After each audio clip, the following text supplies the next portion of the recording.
রাজধানীর উত্তরায় গতরাতে এক রিকশা চালককে পিটিয়ে হত্যার পর মরদেহ গুম করার অভিযোগে একটি শপিং কমপ্লেক্স ঘেরাও ও ভাঙচুর চালানো হয়েছে।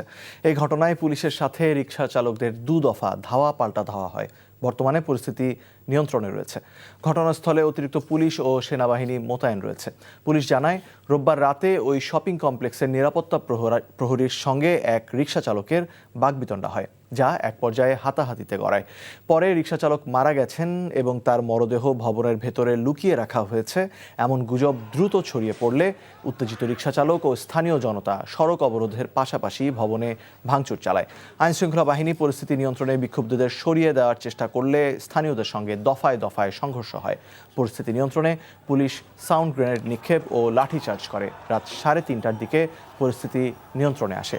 ডিএমপির যুগ্ম কমিশনার ওয়াহিদুল ইসলাম বলেন, একজন নিখোঁজ থাকার কথা বলা হলেও তার নাম ঠিকানা এখনও পাওয়া যায়নি। কেউ নিহত হয়েছে কিনা সেটিও নিশ্চিত নয়।